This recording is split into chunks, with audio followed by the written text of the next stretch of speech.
আসলে আমি আন্তরিকভাবে দুঃখিত। আপনাদের যে কমেন্টস গুলো এগুলো আমি উল্টো দিক থেকে দেখতে পাচ্ছিলাম, এজন্য আগের লাইভটি কেটে নতুন ভাবে আমি আবার লাইভে ঢুকেছি। এবার একটু আমাকে জানান যে আমাকে আমার ক্যামেরার পজিশন ঠিক আছে কিনা, ঠিকঠাক মতো আমাকে শুনতে পাওয়া যাচ্ছে কিনা। যদি সব ঠিক থাকে তাহলে আমরা শুরু করব। ট্রু টিপস লিখেছেন নাও ওকে। হাসান জনি লিখেছেন এখন ঠিক আছে। মহসিনা জামিল লিখেছেন নাও এভরিথিং ইজ অলরাইট।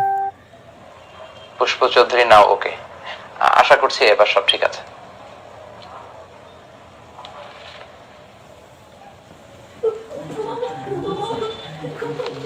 জি, আরো অনেকেই লিখেছেন যে ইটস ওকে, এখন ঠিক আছে মহতারাম। তো তাহলে আমরা শুরু করি। বিসমিল্লাহ ওয়াসসালাতু ওয়াসসালামু আলা রাসূলিল্লাহ ওয়া বা'দ। কাছে কিংবা দূরে, বাংলাদেশ থেকে কিংবা পৃথিবীর যে কোনো প্রান্ত থেকে যারাই আজকের এই লাইভ প্রোগ্রামটি দেখছেন, আপনাদের সবাইকে জানাচ্ছি আন্তরিক শুভেচ্ছা এবং অভিনন্দন। আহলান ওয়া সাহলান ওয়া মারহাবান বিকুম ফি হাদাল লিকা আত-তাইয়্যিব।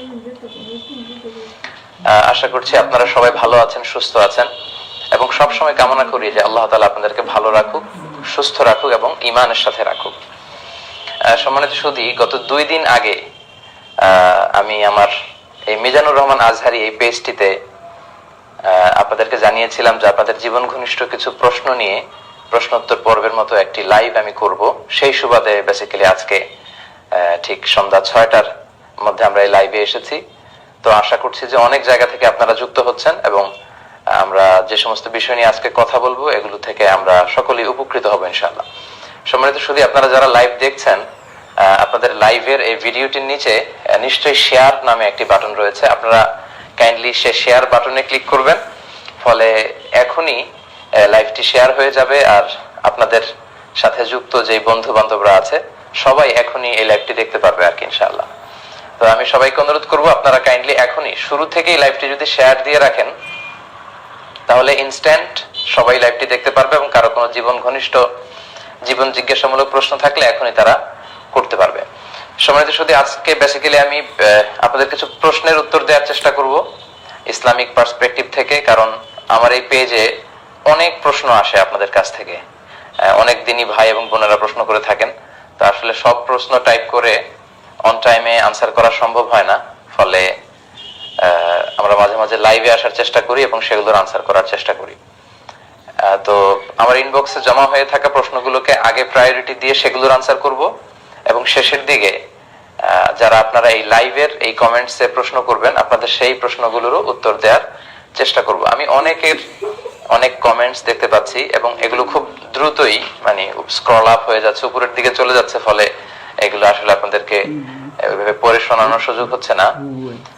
তো আমরা শুরুতে কিছু ভূমিকা কথা বলবো, প্রাথমিক কথা। তারপরে আমার ইনবক্সে জমা থাকা যেই প্রশ্নগুলো এসেছিল সেগুলো নিয়ে আমরা উত্তর দেওয়ার চেষ্টা করব এবং সবশেষে আপনাদের প্রশ্নগুলোর উত্তর দেওয়ার চেষ্টা করব ইনশাআল্লাহ তাআলা।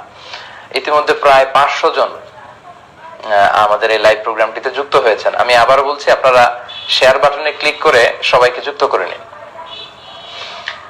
সম্মানিত সুধী, আমরা জানি যে এই সময়টা হচ্ছে বিজ্ঞানের যুগ এবং এই টেকনোলজির কল্যাণে আজকে আমরা খুব সহজেই পৃথিবীর যে কোনো ইনফরমেশন খুব সহজে হাতের নাগালে পেয়ে যাচ্ছি। এবং এই তথ্য প্রযুক্তির যুগে, টেকনোলজির যুগে আমরা যারা কোরআন সুন্নাহ থেকে কথা বলার চেষ্টা করি, বাণী বাহকের কাজ করি, দাঈ ইলাল্লাহর কাজ করি, আমাদের কথাগুলো খুব সহজেই অন্যদের কাছে পৌঁছে যাচ্ছে ইউটিউবের মাধ্যমে, ফেসবুকের বিভিন্ন পেজের মাধ্যমে, নানাভাবে। তো এক্ষেত্রে সবচেয়ে গুরুত্বপূর্ণ যে ভূমিকা যারা রাখছে আমাদের পাশাপাশি তারা হচ্ছে ইউটিউব চ্যানেলের ওনার যারা আছে। তারা বেসিক্যালি আমাদের আলোচনাগুলোকে রেকর্ড করে তারা ইউটিউবে আপলোড দিয়ে দেয়, ফলে সবাই সেখান থেকে আমাদের আলোচনাগুলো শুনতে পারছে। এবং আমি অবাক হয়েছি, আমি কিছুদিন আগে মক্কাতে ছিলাম, হজে গিয়েছিলাম। আপনারা জানেন যে সৌদি আরবিয়াতে প্রায় 25-30 লক্ষ বাংলাদেশি থাকে। তো ওনারা সবাই বলছিলেন যে আপনাকে আমরা চিনি ইউটিউবের মাধ্যমে। আমি সৌদি আরবের বিভিন্ন শহরে বিভিন্ন প্রোগ্রাম অ্যাটেন্ড করেছিলাম, মক্কাতে, তায়েফে, জম্মুমে, মদিনাতে, জেদ্দাতে। তো সব ভাইদের একই কথা যে আপনাদের আলোচনাগুলো আমরা ইউটিউবে শুনি। এবং সৌদি আরব ছাড়াও পৃথিবীর অন্যান্য দেশে যখন আমরা যাই তারাও এই কথা বলে, ইউরোপ থেকে, আমেরিকা থেকে, এশিয়ার বিভিন্ন দেশ থেকে সবার একই কথা যে আমরা ইউটিউবে অবসর সময় আপনাদের লেকচারগুলো শুনি। তো সম্মানিত ভাই এবং বোনেরা, এটা কিন্তু ভেরি স্ট্রং একটা প্ল্যাটফর্ম। বর্তমান সময়ে ইউটিউবের মধ্য দিয়ে কিন্তু আমরা আমাদের এই কথাগুলো ছড়িয়ে দিতে পারছি। তো সেক্ষেত্রে আমাদের পাশাপাশি যারা এই কাজটার আঞ্জাম দিয়ে থাকেন তারা হচ্ছেন আমাদের ইউটিউব চ্যানেলের ওনার ভাইয়েরা। অনেকে আমাকে বলে থাকে যে হুজুর আপনার পার্সোনাল কোনো ইউটিউব চ্যানেল আছে কিনা। আমি সবসময় বলি যে আমার পার্সোনাল কোনো ইউটিউব চ্যানেল নেই। বিভিন্ন ইউটিউব চ্যানেলের ভাইয়েরা তারা আমাদের আলোচনাগুলো রেকর্ড করে ছড়িয়ে দেয়। তো আমরা যেমনি দাওয়াতি কাজ করে সওয়াব পাচ্ছি, আল্লাহর পক্ষ থেকে নিঃসন্দেহে আমরা প্রতিদান পাবো। ইউটিউব চ্যানেলের ওনার যারা আপনারা আছেন, যারা এই কথাগুলোকে ছড়িয়ে দেওয়ার ক্ষেত্রে সহযোগিতা করছেন, নিঃসন্দেহে আপনারাও আল্লাহর কাছে জাযা খায়ের পাবেন নিঃসন্দেহে, যদি এটা ইখলাসের সাথে সুন্দরভাবে আপনারা যদি সুচারু রূপে এটাকে আঞ্জাম দিতে পারেন। কিন্তু দুঃখজনক হলেও সত্য, ইদানিং কালে ইউটিউব আমরা যখন দেখি তখন দেখা যায় যে আমাদের আলোচনাগুলোর এমন কিছু অদ্ভুত টাইটেল দেয়া হয় যেগুলো আসলে আমাদের সাথে মানানসই নয়। অনেক সময় দেখা যায় যে এমন ওয়াজ পুরাই মাথা গরম, তারপর এই ওয়াজ শুনে কান্না না আসলে এমবি ফেরত দেয়া হবে, এই ধরনের অদ্ভুত বিদঘুটে টাইপের কিছু কথা বলা হয় যেগুলোর সাথে আমাদের যায় না। তার চেয়ে দুঃখজনক হচ্ছে আমাদের ইউটিউব চ্যানেলের অনেক ভাইরা আমাদের ছবির সাথে অনেক নারীদের ছবি জুড়ে দেয়। কখনো তারা হেজাব পরিহিতা নারীদের ছবি, কখনো চেহারা খোলা আছে এরকম সুন্দরী নারীদের ছবি তারা জুড়ে দেয়, যেটা কিন্তু ইসলামিক দৃষ্টিকোণ থেকে একটা বড় ধরনের গর্হিত কাজ। এটা কিন্তু কবিরা গুনাহ যে আপনারা যেখানে আমি হয়তো কোরআন থেকে তাফসির করলাম, সে তাফসিরের টপিক আপনি না দিয়ে আপনি বিদঘুটে টপিক দিলেন কিংবা নারীর ছবি জুড়ে দিলেন। তো এটা কিন্তু মোটেও কাম্য না। আমি বিভিন্ন ইউটিউব চ্যানেলের যে সমস্ত বোনরা আপনারা আমার লাইভ দেখছেন, আমি সবাইকে খুব সিরিয়াসলি বলছি যে আপনারা এগুলো বন্ধ। আমাদের অদ্ভুত টাইটেল দেয়া বন্ধ। বিষয়টি নিয়ে আমি কথা বলেছিলাম, আমাদের এই বিষয় লোকজন সেগুলো দেখে উপকৃত হবে। অবশ্যই নারীদের ছবি দিয়ে আপনাদেরকে বন্ধ করতে হবে। আমি খুব স্ট্রিক্টলি আজকের এই লাইভ প্রোগ্রামে আপনাদেরকে জানিয়ে দিচ্ছি, যে সমস্ত ইউটিউব চ্যানেলের ভাইরা আমার ছবির সাথে নারীদের ছবি দিয়েছেন কভারে, আপনাদেরকে 7 দিনের সময় আমি দিচ্ছি। এই 7 দিনের মধ্যে অবশ্যই এই ছবিগুলোকে আপনারা ডিলিট করে ফেলবেন। আমি ইউটিউবে ঘেটে দেখেছি প্রায় 60টা চ্যানেল করে তারা, তারপর বাংলা ওয়াজ, তারপর এইচডি ওয়াজ TV, Islamic media centre, Bangla ওয়াজ official site, Sylhet BD TV, ইসলামের আলো 24 বিডি, এই 7টা চ্যানেলের নাম আমি সরাসরি উল্লেখ করলাম। তারা নারীদের ছবি দিয়ে আলোচনার কখন করবেন না। যদি আপনি লাইভে থাকেন আমার সাথে ফোন করবেন না, 1 ঘন্টা পরে ফোন করবেন, রিসিভ করা হবে আপনার ফোন, অসুবিধা নেই। তো এই 7টা চ্যানেল তারা নারীদের ছবি দিয়েছেন। প্রিয় ভাইয়েরা, এগুলো আপনারা বন্ধ করুন। আপনারা 7 দিনের মধ্যে এই ছবিগুলোকে তুলে ফেলবেন। যেই 7টা চ্যানেলের কথা আমি উল্লেখ করলাম তারা 7 দিনের মধ্যে অবশ্যই ছবিগুলো তুলে ফেলবেন। তা না হলে কিন্তু আমি আমার পেজে আপনাদের ব্যাপারে লোকজনদেরকে জানাবো যে আপনাদের চ্যানেলকে যেন তারা আনসাবস্ক্রাইব করে। শুধু এখানেই না, প্রয়োজন হলে মাহফিলে মাহফিলে আমি উল্লেখ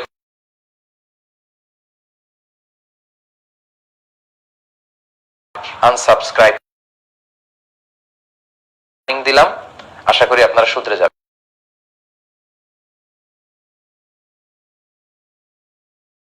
আমার ইনবক্সে থাকা প্রশ্নগুলোর উত্তর করব, পরে আপনাদের উত্তর করবো ইনশাআল্লাহ।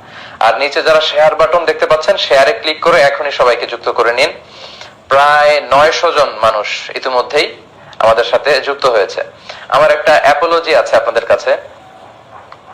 আপনারা সবাই আসলে ভালোবাসা থেকে হোক, জানার আগ্রহ থেকে হোক, অনেক ইনবক্স করেন আমার এই পেজে, এবং আমি দেখেছি অন অ্যান অ্যাভারেজ প্রতিদিন 100 থেকে 150টির মতো SMS আমার এখানে আসে, মাঝে মাঝে 200-র মতো মেসেজ প্রতিদিন আসে। তো আসলে এত মেসেজের উত্তর করা আমাদের পক্ষে সম্ভব হয় না।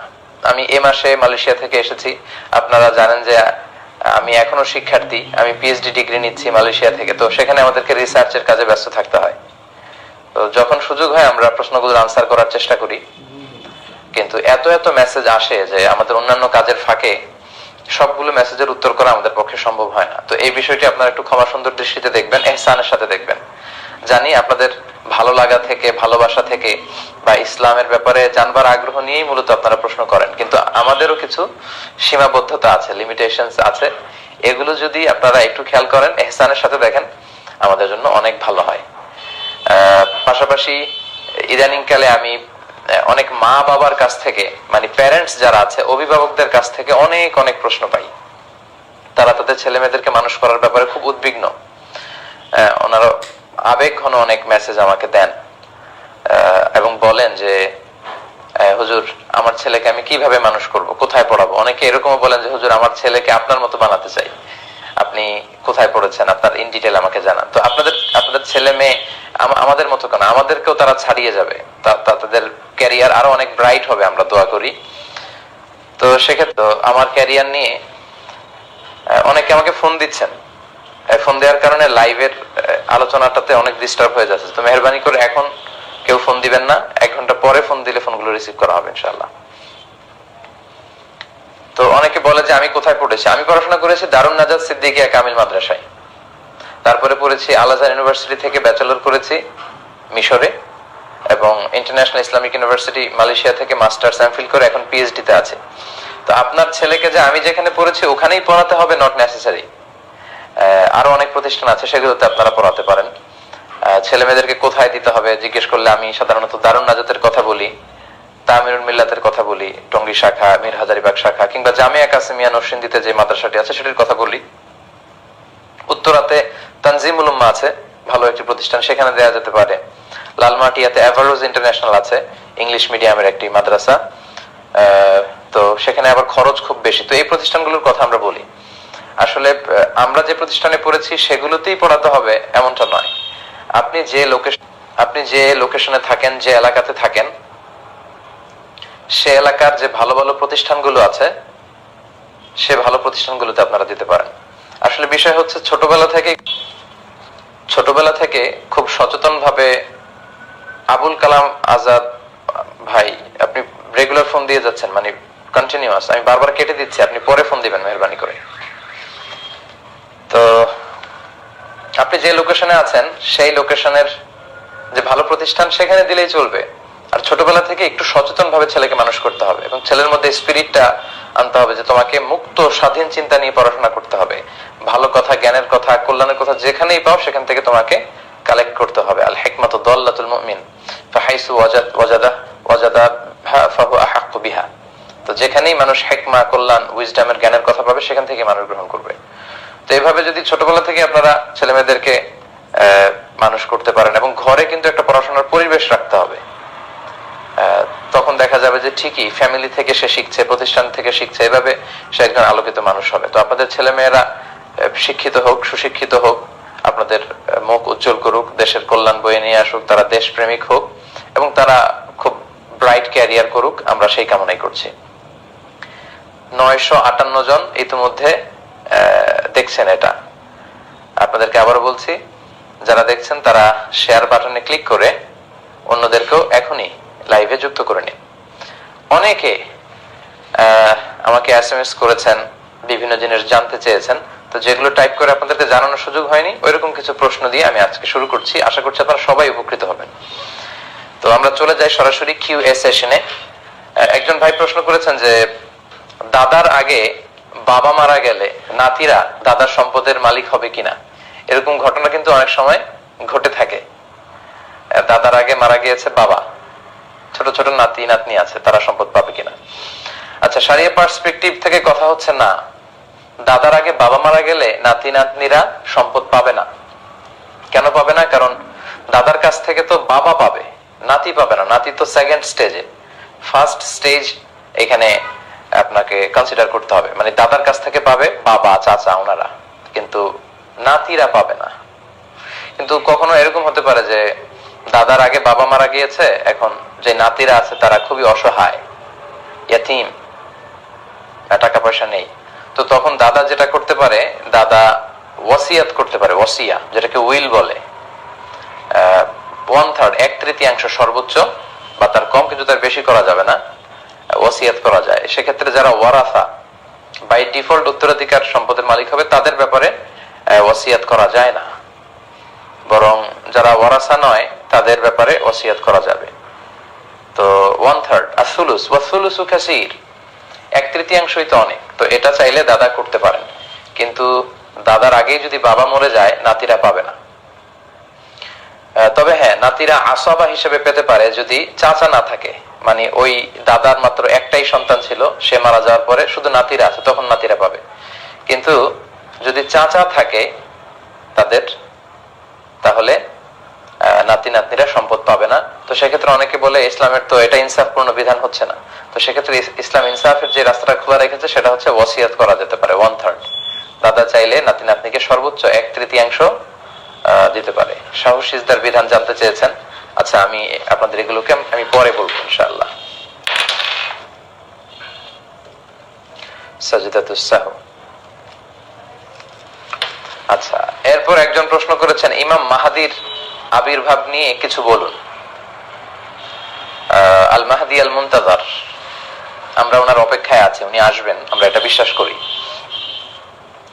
কিন্তু ইদানিং কালে খুব বেশি শোনা যায় যে ইমাম মাহাদি হয়তো এ সালেই চলে আসবে বা 19 সালে আসবে, কেউ বলছে 2025-এর মধ্যে আসবে, কেউ বলছেন যে কিয়ামত চলেই আসলো। এ জাতীয় যে কথাগুলো বলা হয় এগুলোর আসলে কোনো ভিত্তি নেই। কারণ কিয়ামত কখন হবে লা ইয়ালামুহা ইল্লাল্লাহ, আল্লাহ ছাড়া কেউ জানে না। সো যারা এগুলো বলে এগুলো তাদের ব্যক্তিগত অবজারভেশন, ব্যক্তিগত কথা। আমরা জানি না ইমাম মাহদি কবে আসবে। তবে হ্যাঁ, কিয়ামতের যে ছোট ছোট আলামত আছে, the minor signs of the day of judgement, কিয়ামতের ছোট্ট আলামতগুলো, এই আলামতগুলোর বেশিরভাগই কিন্তু প্রকাশিত হয়েছে। তো এই জন্য অনেকেই ভাবছেন যে ইমাম মাহাদির আগমন হয়তো কাছাকাছি। হ্যাঁ, সেটা হতে পারে, সেটা হতে পারে। কিন্তু 18 সালেই আসবে, 19 সালেই আসবে, 25 সালেই আসবে, মাযহাব নিয়ে বড় দ্বন্দ্ব, কিছু বলবেন? আচ্ছা, মাযহাব ঠিক না, কারণ এগুলো আল্লাহ ছাড়া কেউ জানে না। সবচেয়ে দুঃখজনক হচ্ছে অনেক ইয়াংদের মধ্যে আমি এই ফ্রাস্ট্রেশনে এর ব্যাপারটা দেখি। বলে যে হুজুর ইমাম মাহাদি তো চলে আসবে, 25 সালের মধ্যে আসতেছে, কিয়ামত তো হয়ে যাবে। তো এই কথাগুলো যারা বলেন, এই কথাগুলো কিন্তু যুবকদেরকে অনেককে কর্মবিমুখ করে ফেলছে। মানে অনেকে বলছে যে মাহাদি তো চলেই আসবে, কিয়ামত তো হয়েই যাবে, তো আমরা কি করব? আমার ক্যারিয়ার করে লাভ কি, চাকরি করে লাভ কি, এগুলো করে তো কোনো লাভ নেই। এটা একেবারে ভুল কথা। ইমাম মাহাদি কখন আসবে আসলে দেখা যাবে। ইমাম মাহাদি যখন আসবে আমরা ওনাকে সাপোর্ট করব, আমরা ওনাকে সাপোর্ট করব, আমরা ওনার সৈনিক হব, ওনার সাথে একসাথে কাজ করব। কিন্তু ইমাম মাহাদি আসবে, কিয়ামত হবে বলে সবকিছু বাদ দিয়ে কর্মবিমুখ হওয়া এটা ঠিক না। আপনি যেমন কাজ করে যাচ্ছিলেন কাজ করে যান, ইবাদত করে যাচ্ছিলেন ইবাদত করে যান, ক্যারিয়ারকে ব্রাইট করতে চেষ্টা করেছিলেন করে যান, আপনারা আপনাদের কাজকে চালিয়ে যাবেন। কিন্তু ইমাম মাহাদি আসবে, কিয়ামত হয়ে যাবে বলে আশা হারানো যাবে না। কিন্তু অনেকের মাঝেই কিন্তু এই বিষয়টা দেখা যায় যে 25 সালে আসবে, 26 সালে আসবে, এরকম কথা বলা হয়। এটা আসলে যারা বলেন তাদের ব্যক্তিগত অবজারভেশন, সুনির্দিষ্টভাবে কোরআন সুন্নাহয় কবে আসবে এক্স্যাক্টলি কিছু বলা হয়নি। তিরমিজির বর্ণনা, বিষ্ণু ইসলাম বলেছেন ইয়ামলিকু সাবা আসিনিন ফিল আরদ, ইমাম মাহদি যখন পৃথিবীতে আসবে তিনি 7 বছর পৃথিবীতে রাজত্ব করবেন। এবং বিষ্ণু বলেছেন ইউআতিউ ইসমুহু ইসমি ওয়া ইসমু আবিহি ইসমু আবি, বিষ্ণু বলেছেন যে আমার নামে হবে মাহাদির নাম, আমার বাবার নামে হবে মাহাদির বাবার নাম। মনে রাখবেন, মাহাদি মাহাদি কিন্তু ওনার নাম নয়। মাহাদি মানে হেদায়েত প্রাপ্ত, গাইডেড একজন মানুষ। তো ওনার নাম হবে বিশ্বনবীর নামে নাম। হতে পারে বিশ্বনবীর নাম ছিল মুহাম্মদ সাল্লাল্লাহু আলাইহি ওয়াসাল্লাম, তো হতে পারে ওনার নাম হবে মুহাম্মদ। বিশ্বনবীর নাম যে শুধু মুহাম্মদ এমনটা কিন্তু নয়। বিশ্বনবীর নাম আছে আহমদ, বিশ্বনবীর নাম আছে হাশির, আকিব, আবুল কাসেম, তাহা, ইয়াসিন, মুজাম্মিল। তো কোন নাম নিয়ে যে উনি আসবে এটা আমরা জানি না। তবে বিষ্ণু বলেছেন আমার নামে হবে ইমাম মাহাদির নাম। বিষ্ণুবীর কোন একটা নাম হয়তো ইমাম মাহাদির থাকবে। আচ্ছা, তারপর বিষ্ণু ইসলাম এটাও বলেছেন আজরাল জাবহা ওয়া আকনাল আনফ, ইমাম মাহাদির ললাটটা হবে প্রশস্ত, প্রশস্ত ললাট হবে ইমাম মাহাদির। এবং আকনাল আনফ, টল নোজ হবে, প্রমিনেন্ট নোজ, খুব উঁচু নাক হবে ইমাম মাহাদির। প্রশস্ত ললাট, উঁচু নাক। আল মাহদি মিন ইতরাতি, আবু দাউদের আরেক বর্ণনা বিষ্ণু বললেন ইমাম মাহাদি আমার বংশের হবে, হাশমি খানদানের হবে, কুরাইশি হবে, মিন ওয়ালদি ফাতেমা, ফাতেমা রাদিয়াল্লাহু তাআলা আনহার যে বংশের ধারাক্রম, ওনার বংশে আসবে ইমাম মাহাদি। ইয়াখরুজু মিন নাহিয়াতিল মাশরিক, উনি প্রাচ্য থেকে আসবেন, উনি পাশ্চাত্য থেকে আসবেন না। ইমাম মাহদি তিনি কিন্তু ইউরোপ, আমেরিকা, অস্ট্রেলিয়া থেকে আসবেন না, উনি আসবেন হচ্ছে প্রাচ্যের কোন একটা দেশ থেকে। ইয়ামলাউল আরদা কিসতান ওয়া আদলা। আবু দাউদের আরেক বর্ণনায় বলা হয়েছে যে তিনি পৃথিবীতে যখন আসবেন তখন 7 বছরের শাসনামলে উনি পৃথিবীকে ন্যায়, নীতি, সাম্য, ভ্রাতৃত্ব, ইনসাফ আর জাস্টিস দিয়ে পরিপূর্ণ করবেন। অবশ্য কোনো কোনো বর্ণনায় পাওয়া যায় উনি 8 বছর থাকবেন, কোনো বর্ণনায় পাওয়া যায় 9 বছর থাকবেন, তবে 7 বছর যে থাকবেন এই মতামতটা বেশি শক্তিশালী। তো এই হচ্ছে ইমাম মাহাদির ব্যাপারে সংক্ষিপ্ত পরিচিতি। যিনি প্রশ্ন করেছেন, ভাইয়ের প্রশ্নের উত্তর আমরা এতটুকু বলবো। তবে ইমাম মাহাদি চলে এসেছেন, চলে আসবেন 2 বছর পরে, কিয়ামত হয়ে যাবে, এ নিয়ে হতাশ হওয়ার কোনো কারণ নেই।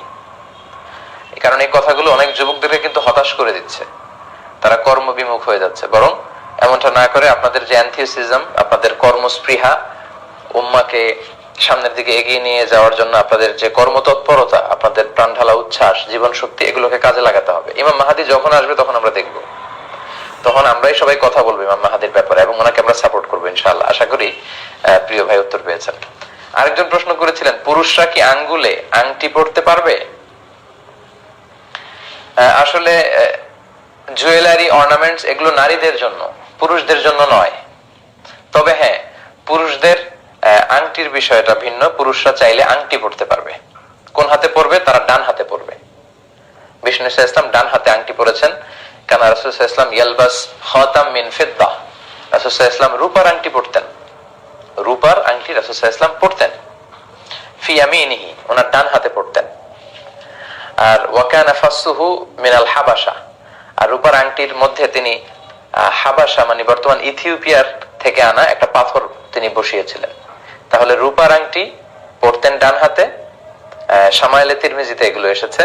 আর পাথরটা ছিল হাবাশি পাথর। তো সেই পাথরের মধ্যে আবার বিষ্ণু সাল্লাল্লাহু আলাইহি ওয়াসাল্লাম মুহাম্মদ রাসূলুল্লাহ লিখিয়েছিলেন। সব সময় আংটি পরতেন না বিষ্ণু সাল্লাল্লাহু আলাইহি ওয়াসাল্লাম, মাঝে মাঝে পরতেন। তবে আমরা অনেকে অনেক নিয়ত করে অনেক পাথর বসাই, সোলাইমানি পাথর, আকিক পাথর, সাফায়ের পাথর, এটা সেটা না। কোনো নিয়ত করে পাথর বসানো যাবে না, এগুলো ইসলামের মধ্যে নেই, এগুলো বিদআত।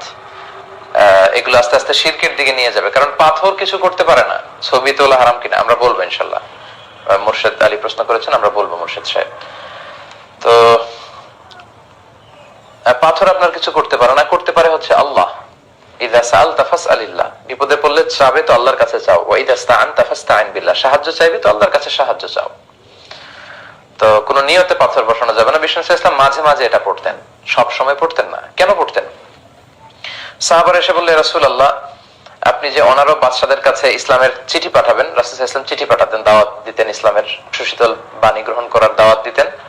তো সাহাবারা বলল যে অনারব বাদশারা ওই চিঠি গ্রহণ করে না যে চিঠির নিচে চিঠির প্রেরক সিগনেচার না দেয় কিংবা সিল না দেয়। তো বিষ্ণুনবী তো সিগনেচার দিতে জানতেন না, কারণ বিষ্ণুনবী ছিলেন আন-নবী আল উম্মি, নিরক্ষর নবী। বিষ্ণুনবীর কোনো অক্ষর জ্ঞান ছিল না। আলিফ বা তা সা, কোনটারে জিম বলে কোনটারে হা বলে উনি বুঝতেন না। কোনটাকে ওয়াহিদ, ইসনাইন, সালাসা, 1 2 3 কিভাবে লেখা থাকলে ওটা পড়তেও জানতেন না। উনি নিরক্ষর ছিলেন। অনেকে আবার ভুল বুঝতে পারেন, বিষ্ণুনবী নিরক্ষর ছিলেন কিন্তু বিষ্ণুনবী মূর্খ ছিলেন না। নিরক্ষর আর মূর্খ পার্থক্য আছে। নিরক্ষর হচ্ছে ইলিটারেট আর মূর্খ মানে ইগনোরেন্ট। বিষ্ণুনবী ইগনোরেন্ট ছিলেন না, উনি ছিলেন ইলিটারেট, অক্ষর চিনতেন না। Written word was kind of mystery to him. লিখিত কোনো জিনিস রাসূল সাল্লাল্লাহু আলাইহি ওয়াসাল্লামের কাছে এটা একটা রহস্যের মতো ছিল, উনি পড়তেই জানতেন না। কেন জানতেন না? আল্লাহ ওনাকে শেখাননি। বিষ্ণুনবী যদি লিখতে জানতেন, পড়তে জানতেন, তাহলে কাফির মুশরিকরা আরো বেশি করে বলার সুযোগ পেয়ে যেত যে মুহাম্মদ যে কোরআনের আল্লাহর পাঠানো নয়, সে নিজে লিখেছে, নিজে বানিয়ে। লেখাপড়াই শিখান নাই ওনাকে, অক্ষর জ্ঞান শিখান নাই। এবং কোন কবিতাও বিশ্বনবী পড়তে পারতেন না, জানতেন না। ওমা আল্লামনাহু শি'রা ওয়া মা ইয়ানবাগী লাহ, আমি আপনাকে কবিতা শিখাইনি। আর কবিতা শিখানো এটা শোভনীয় নয় আপনার জন্য। যদি বিশ্বনবী কাব্য প্রতিভা যদি ওনার মধ্যে থাকতো, তাহলে সবাই বলতো যে এই কোরআনের কথা, ওয়াদ-দুহা ওয়াল-লাইলি ইযা সাজা মা ওয়াদ্দাআকা রাব্বুকা মা ক্বালা, এই যে মিলানো কথাগুলো, এগুলো মুহাম্মদের বানানো, এগুলো আল্লাহর কথা নয়। এই জন্য টেস্ট টিউব বেবি, আচ্ছা সময় পেলে আমরা বলবো টেস্ট টিউব। এজন্য আল্লাহ তাআলা বিষ্ণু ঈসা ইসলামকে অক্ষর জ্ঞান শিখাননি। তিনি বিষ্ণু ঈসা ইসলামকে আল্লাহ তাআলা নিরক্ষর রেখেছেন। তাই বলে তিনি মূর্খ নন, তিনি জ্ঞানী ছিলেন। বিষ্ণু বলেছেন আদাবানি রব্বি ফাআহসানা তা'দীবি, আল্লাহ আমাকে আদব শিখিয়েছেন, জ্ঞান শিখিয়েছেন, ফলে আমার আদব, আমার জ্ঞান হয়েছে পৃথিবীর সবচাইতে শ্রেষ্ঠতম আদব আর শ্রেষ্ঠতম জ্ঞান। তো বিষ্ণু ইসা ইসলাম ডান হাতে আংটি পরতেন, রূপার তৈরি আংটি পরতেন। খবরদার স্বর্ণের আংটি পরা যাবে না। পুরুষদের জন্য সিল্কের কাপড় পরা যেমনি হারাম, স্বর্ণ ব্যবহার করাও হারাম। ডান হাতে পড়তেন, রূপার আংটি পড়তেন, সেখানে লেখা ছিল মুহাম্মদ রাসূলুল্লাহ। তো তিনি যখন চিঠি পাঠাতেন অমুসলিম বাদশাদের কাছে, তিনি লিখতেন সালামুন আলা মান ইত্তাবা আল হুদা আসলিম তাসলাম। চিঠিগুলো লিখে নিচে এরকম সিল দিয়ে দিতেন। বিশ্বনবীর ইন্তেকালের পরে এই আংটিটা খলিফা হিসেবে আবু বকর পায়, এবং আবু বকর রাদিয়াল্লাহু তাআলা আনহু উনি এটা ব্যবহার করতেন। 1-1.5 বছর পরে উনি যখন ইন্তেকাল করলেন, ওমরে ফারুক খলিফা হয়ে আসলেন, উনি এই আংটিটা ব্যবহার করতেন, প্রায় 10 বছর ব্যবহার করেছেন। এরপরে ওনার পরে যখন উসমান যুন নূরাইন, সাইয়েদনা উসমান রাদিয়াল্লাহু তাআলা আনহু যখন খলিফা হলেন, তিনি সেই আংটিটা পেয়েছিলেন খলিফা হিসেবে। কিন্তু তিনি কোন একটা কুয়ার পাশে, খুব সম্ভবত বীর ওয়ারিসার পাশে, একজনের সাথে একটা ডিলিংস করার সময় ওনার আঙ্গুল ফসকে আল্লাহ রাসূলের সেই বরকতের আংটিটা কুয়ার মধ্যে পড়ে যায়, এবং ওনার সময় থেকেই কিন্তু ফিতনা গজিয়ে ওঠে। মুসলিম বিশ্বে নানা ধরনের ফিতনা, নানা ধরনের হত্যাকাণ্ড, মারামারি শুরু হয়। আল্লাহু আ'লাম, আল্লাহ ভালো জানে, হতে পারে বিশ্বনবীর ওই আংটিটা ওখানে আল্লাহ মানে একটা কুদরতি ভাবেই সেটা পড়ে গিয়েছে, এবং তখন থেকে ওনার সময় থেকে কিন্তু ফিতনা দানা বেঁধে উঠেছে। তো পুরুষরা আঙ্গুলে আংটি দিতে পারবে কিনা এই প্রশ্নের উত্তরে তো আমরা বললাম যে ডান হাতে দিবে। যেহেতু বিশ্বনবী ডানপন্থী ছিলেন, ডান দিক দিয়ে কাজ করা পছন্দ করতেন। কানা রাসূলুল্লাহ সাল্লাল্লাহু আলাইহি ওয়াসাল্লাম ইউহিব্বু তায়াম্মুনা ফি শানিহি কুল্লিহি ফি তারাজ্জুলিহি তানাউলিহি, জুতা পরার সময় ডান পা ঢোকাতেন আগে, চুল আঁচড়ানোর সময় ডান দিক থেকে আঁচড়াতেন, মুসাফা করলে আগে ডান দিক থেকে, খাদ্য বিতরণ করলে আগে ডান দিক থেকে। তো সেজন্য সম্মানের হাত হচ্ছে ডান হাত, ডান হাতে আপনারা পরবেন আংটি, রূপার আংটি। আশা করি বুঝতে পেরেছেন। এরপর এক ভাই প্রশ্ন করেছেন ক্বাবলাল জুমা ও বাদাল জুমা কত রাকাত? প্রতি সপ্তাহেই আমাদেরকে সালাত আদায় করতে হয়, জুমার সালাত। শ্রেষ্ঠ একটি দিন, এদিনেই কিয়ামত হবে। এদিনে আদম আলাইহিস সালামকে আল্লাহ তাআলা সৃষ্টি করেছেন। আদম আলাইহিস সালামকে পৃথিবীতে এই জুমার দিনেই পাঠানো হয়েছে, জুমার দিনে দোয়া কবুল করা হয়েছে ওনার, জুমার দিনেই কিয়ামত হবে। তো এই জুমার দিনে আমাদের 2 রাকাত ফরজ সালাত পড়তে হয়, বা ওয়াজিব যেটাকে আমরা বলি। তো এর আগে পরে কতটুকু সালাত পড়তে হয়, এটা ছিল ভাইয়ের প্রশ্ন। আমরা প্রশ্নের উত্তর দিচ্ছি। 1200 জন ইতিমধ্যে আমাদের সাথে যুক্ত হয়েছেন। আমি আপনাদেরকে বলবো, যারা দেখছেন তারা শেয়ার বাটনে ক্লিক করে এখনই অন্যান্যদেরকেও আমাদের লাইভ প্রোগ্রামে যুক্ত করে নিতে পারেন। তো জুমার সালাতের আগে কয় রাকাত, পরে কয় রাকাত? জুমার সালাতের আগে হচ্ছে 2 রাকাত। বিশুদ্ধ মত অনুযায়ী, সুন্নাহসম্মত যে মত, সেটা হচ্ছে জুমার সালাতের আগে আপনি 2 রাকাত পড়বেন। মসজিদে ঢুকেই 2 রাকাত পড়তে হয়, এটা পড়বেন। ওটা পরে যদি আরো সময় পান আপনি আরো পড়বেন, অর্থাৎ ইমাম সাহেব খুতবা দেওয়ার আগ পর্যন্ত আপনি 2 করে মা কুদ্দিরা লাকা মা কুদ্দিরা লাহু, আপনার যতটুকু সুযোগ হয়। তার মানে বোঝা গেল জুমার সালাতের আগে ক্বাবলাল জুমা এটা সুনির্ধারিত নয়, এটা অনির্ধারিত। 2 করে যদ্দূর পড়া যায়। আচ্ছা, আর বাদাল জুমার ক্ষেত্রে সহিহ সুন্নাহ যেটা এসেছে 4 রাকাত। বাদাল জুমা আপনি পড়বেন 4 রাকাত যদি মসজিদে পড়েন, আর যদি ঘরে গিয়ে পড়েন তাহলে 2 রাকাত। আল্লাহ রাসূল সাল্লাল্লাহু আলাইহি ওয়াসাল্লাম মসজিদে নববীতে যখন বাদাল জুমা পড়তেন তিনি 4 রাকাত পড়তেন, ঘরে গিয়ে পড়লে 2 রাকাত পড়তেন। তো আশা করি বুঝতে পেরেছেন যে ক্বাবলাল জুমা অনির্ধারিত, 2 করে যদ্দূর পড়া যায়, আর বাদাল জুমা 4 রাকাত, ঘরে পড়লে 2 রাকাত। এরপর একজন প্রশ্ন করেছেন অ্যালকোহল মিশ্রিত পারফিউম ব্যবহার করা যাবে কিনা?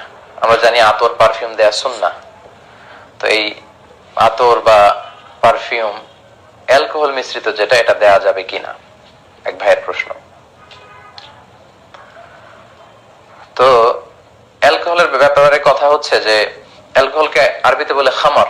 এই খামরটা ইটসেলফ হারাম কিনা এটা নিয়ে মতানৈক্য আছে, কিন্তু অ্যালকোহল মদ যেটা বানানো হয় এটা খাওয়া হারাম, এ নিয়ে কোনো মতানৈক্য নাই, এটা একমত সবাই। ইন্নামাল খামরু ওয়াল মাইসিরু ওয়াল আনসাব ওয়াল আজলাম রিজসুম মিন আম। তো এমডি নাজিম উদ্দিন ভাই প্রশ্ন করছে, কল দিচ্ছেন, প্লিজ এখন কল দিবেন না, লাইভের পরে আপনারা কল দিতে পারেন। তো মদ যে খাওয়া হারাম এতে কোনো সন্দেহ নেই, এটা সবাই একমত। কিন্তু মদ যদি গায়ে লাগে, খামর যদি আপনার পাঞ্জাবিতে লাগে, এটা নিয়ে আপনি সালাত আদায় করতে পারবেন কিনা, এটা ইটসেলফ নাজাসাত কিনা, এটা নিয়ে ইখতিলাফ আছে। কেউ কেউ বলেছেন এটা ইটসেলফ নাজাসাত, পাঞ্জাবিতে লাগলে ধুয়ে নামাজ পড়তে হবে, আর কেউ কেউ বলেছেন না, এটা ইটসেলফ নাজাসাত না, জামায় লাগালেও নামাজ পড়া যাবে। যারা জামায় লাগালেও নামাজ পড়া যাবে এটা নাজাসাত না, তাদের মতে অ্যালকোহল মিশ্রিত পারফিউম ব্যবহার করলে সমস্যা নেই। এবং আমরা যতদূর জেনেছি যে অ্যালকোহল মিশ্রিত পারফিউম, এই অ্যালকোহলটা খাওয়ার অ্যালকোহল না, অর্থাৎ ভাত পচিয়ে, তারি পচিয়ে, ডাল পচিয়ে, আঙ্গুরের রস পচিয়ে যে অ্যালকোহল বানানো হয় ওইটা ওই অ্যালকোহল না। এই অ্যালকোহলটা কাইন্ড অফ স্পিরিট, এটা হচ্ছে প্রিজারভেটিভ অ্যালকোহল, কেমিক্যাল টাইপের। এটা আতরটা বা সেন্টটাকে প্রিজার্ভ করার জন্য এটা পারফিউমের সাথে মিশ্রিত করা হয়। আর এটা যখন আপনি স্প্রে করবেন, স্প্রে করার সাথে সাথে আপনার গায়ের মধ্যে যে লাগবে আতরটা আর ওই স্পিরিটটা, অ্যালকোহলটা বাতাসের সাথে মিশে যায়। তো এজন্য অনেক স্কলাররা বলেছেন যে এটা গায়ে দেয়া যাবে এবং গায়ে দিয়ে সালাত পড়লে সালাতের কোনো সমস্যা নেই, সালাত হয়ে যাবে ইনশাল্লাহ। তবে তাকওয়ার বহিঃপ্রকাশ হচ্ছে, অতিরিক্ত তাকওয়ার বহিঃপ্রকাশ হচ্ছে যে আপনি অ্যালকোহল ছাড়া যে পারফিউম এবং আতরগুলো আছে সেগুলো ব্যবহার করেন। কিন্তু ফতোয়া হচ্ছে যে অ্যালকোহল মিশ্রিত যদি আপনি পারফিউম ইউজ করেন এটা হারাম হবে না, এবং এটা দিয়েও গায়ে দিয়েও আপনি সালাত আদায় করতে পারবেন, কারণ এটা হচ্ছে প্রিজারভেটিভ কেমিক্যাল। এটা আতরটাকে সংরক্ষিত করার জন্য খুব অল্প পরিমাণে ইউজ করা হয় এবং এটা গায়ে লাগে না, এটা বাতাসের সাথে মিশে যায়। আশা করি বুঝতে পেরেছেন। আরেক ভাই প্রশ্ন করেছেন প্রভিডেন্ট ফান্ডের যাকাত দিতে হবে কিনা এবং এটা সুদ হবে কিনা। খুবই জীবন ঘনিষ্ঠ একটা ব্যাপার।